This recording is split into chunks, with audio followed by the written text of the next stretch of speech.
Imagine standing in a forest when a massive shadow passes over you, not from a cloud, but from a creature with a wingspan as wide as an F-16 fighter jet. This isn't a scene from a high-budget horror movie. It is a glimpse into a prehistoric reality that would make your skin crawl.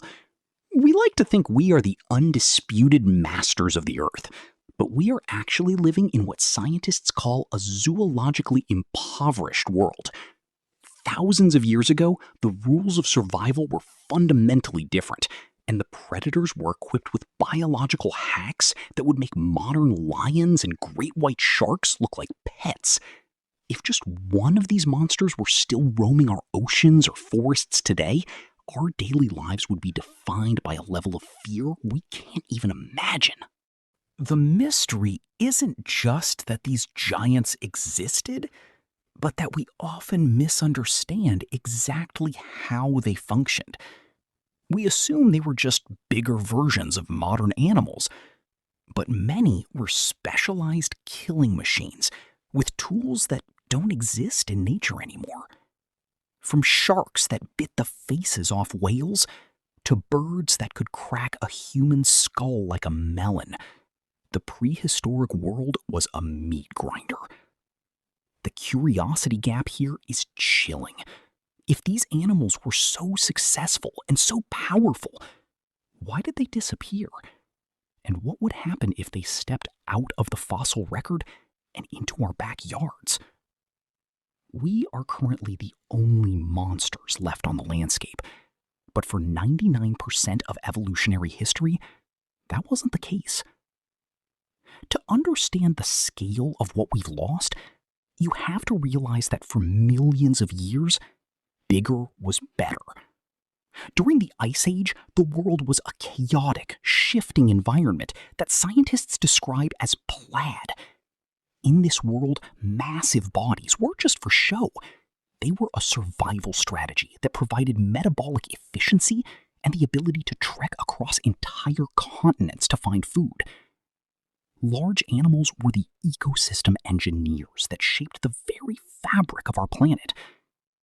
When the climate stabilized, these giants were pushed to the edge, and the arrival of human hunters was often the final blow that ended the reign of the titans.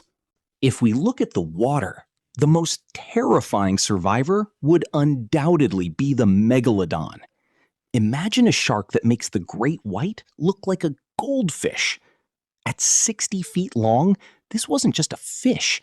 It was a 100-ton apex predator that possessed the most powerful bite force of any marine creature in history. We know from fossilized remains that they didn't just hunt whales, they actively ate the faces off prehistoric sperm whales.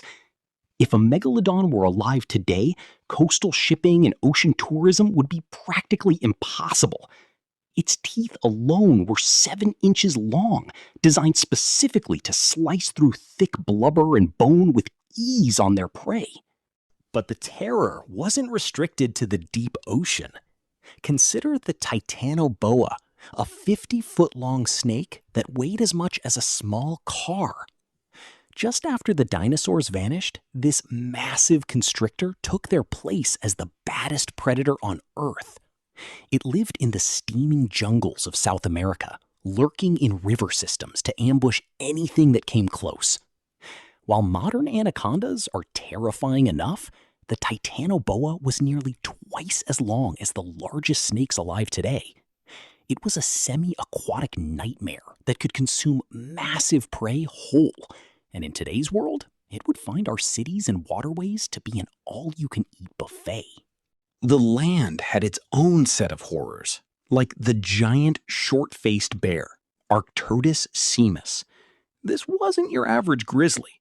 It stood 12 feet tall on its hind legs and could look a human in the eye while it was still on all fours.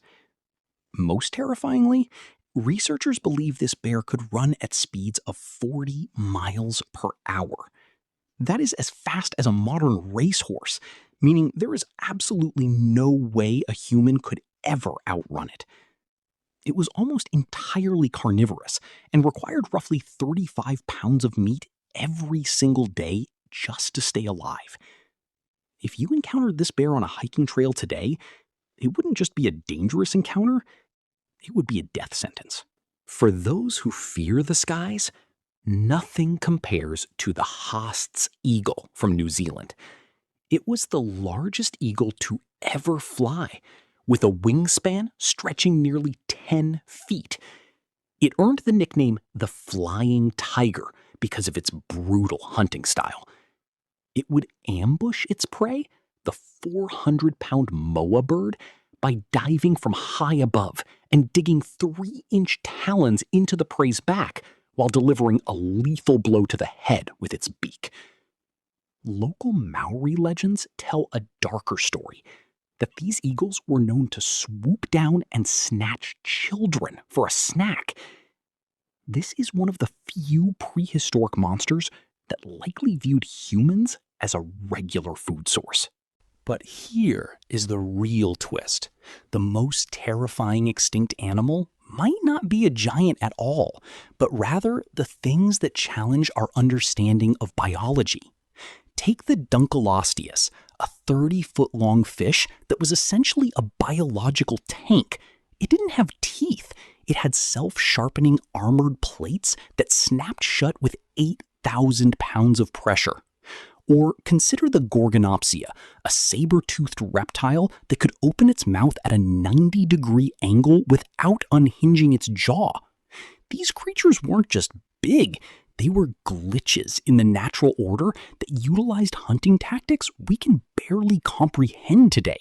Even more mind-blowing is the idea that our perception of these animals is often completely wrong. For example, we think of the giant ground sloth, Lestodon, as a slow, lazy creature, like its modern relatives.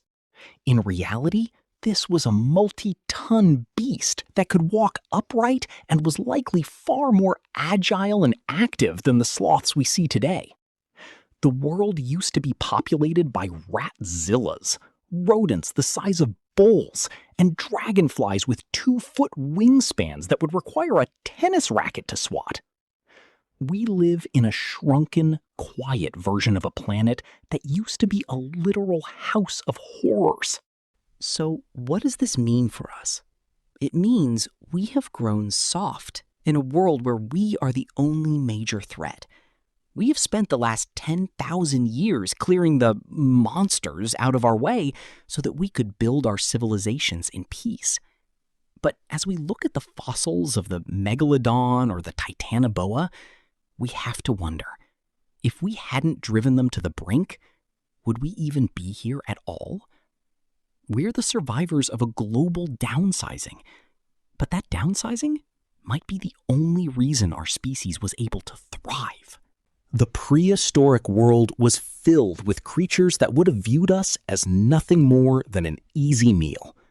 We are lucky that the flying tigers and buzzsaw sharks are now just bones in a museum. But it also leaves us with a haunting question to consider. If you were forced to survive for 24 hours in a wilderness inhabited by just one of these extinct predators, which one would you be most terrified to face? Let us know in the comments which prehistoric monster gives you the most nightmares.